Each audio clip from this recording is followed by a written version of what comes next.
حياتي أنا نساها الهنا ودمعي حكى حروف بسم اللہ الرحمن الرحیم۔ السلام علیکم ورحمۃ اللہ وبرکاتہ۔ آج ہمارا موضوع ہے خواب کس سے بیان کریں۔ بعض اوقات ایسا ہوتا ہے کہ ہم خواب دیکھتے ہیں، اب ہمیں تعبیر دینے والا نہیں ملتا۔ ہم سوچتے ہیں کہ اس کی تعبیر کیسے معلوم کی جا سکے، کس سے میں اپنی خواب بیان کروں۔ تو اس حوالے سے ابو رزین عقیلی فرماتے ہیں کہ رسول اللہ صلی اللہ علیہ وسلم نے فرمایا، خواب نبوت کا 46واں حصہ ہے، تا وقت کہ نہ بیان کیا جائے معلق رہتا ہے، یعنی اس کی تعبیر نہیں پیش آتی۔ اسے اپنے دوست سمجھدار کے علاوہ کسی سے نہ بیان کرو۔ ایک روایت میں ہے کہ خواب کی جب تک تعبیر نہ دی جائے معلق رہتا ہے، جب تعبیر دی جاتی ہے تو وہ واقع ہو جاتا ہے۔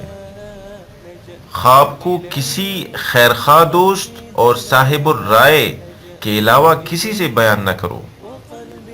ابو ہریرہ رضی اللہ تعالیٰ عنہ سے مروی ہے کہ آپ صلی اللہ علیہ وسلم نے فرمایا کہ خواب کسی عالم یا خیرخواہ کے علاوہ سے بیان مت کرو۔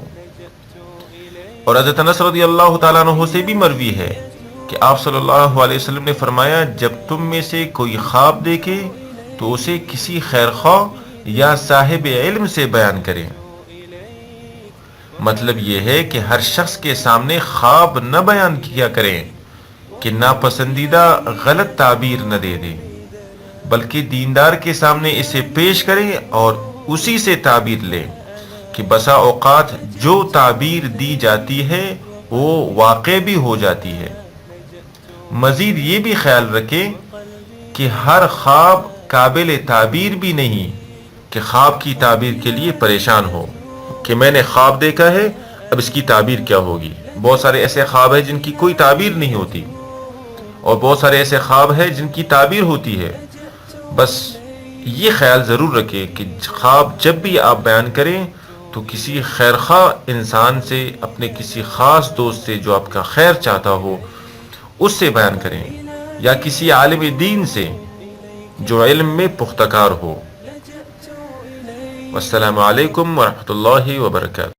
إلهي أتوب إليك أنا لجأت إليك وقلبي دنا، لجأت إليك وقلبي دنا، لجأت إليك وقلبي دنا۔